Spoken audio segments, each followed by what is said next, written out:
महाभारत से जुड़ी कई ऐसी कहानियां हैं जो वाकई हैरान कर देने वाली हैं और उसी कहानी में एक है कौरवों के जन्म की कहानी।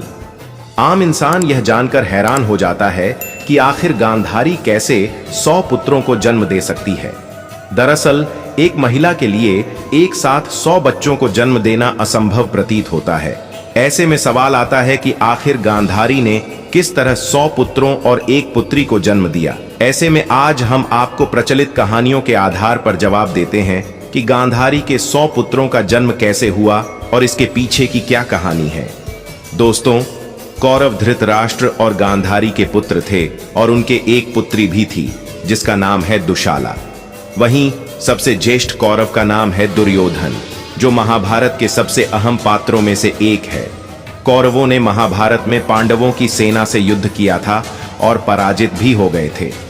हालांकि कहा यह भी जाता है कि धृतराष्ट्र के अपनी दासी के साथ संबंध की वजह से एक और पुत्र हुआ था जिसका नाम युतुत्सु बताया जाता है। प्रचलित कहानियों के आधार पर एक बार गांधारी की सेवा से खुश होकर आर्षि व्यास ने गांधारी को एक वरदान दिया था। आर्षि व्यास ने ही गांधारी को 100 पुत्रों की मां होने का आशीर्वाद दिया था।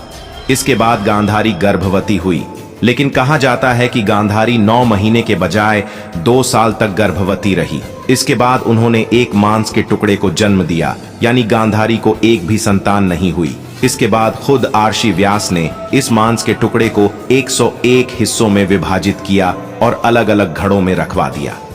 101 घड़ों में रखे गए मांस के टुकड़ों से बच्चों का विकास हुआ और धीरे धीरे सभी उन घड़ों से जो बच्चे निकले उन्हें ही कौरव कहा गया। 101 घड़ों में से 100 तो कौरव भाई निकले, जबकि एक घड़े से दुशाला ने जन्म लिया जो 100 कौरवों की अकेली बहन थी। इस प्रकार 100 कौरवों का जन्म हुआ।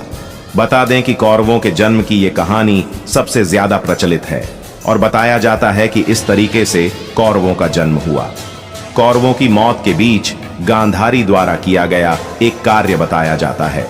पौराणिक कथाकार देवदत्त पटनायक की एक किताब मिथक में भी इस बात का जिक्र है। उन्होंने बताया है कि गांधारी ने पहले 100 कछुओं को मार दिया था, जिसके बाद अगले जन्म में उनके 100 पुत्रों की मौत हो गई, जिसे एक श्राप के समान माना जाता है। मित्रों, वीडियो में अंत तक बने रहने के लिए धन्यवाद मित्रों।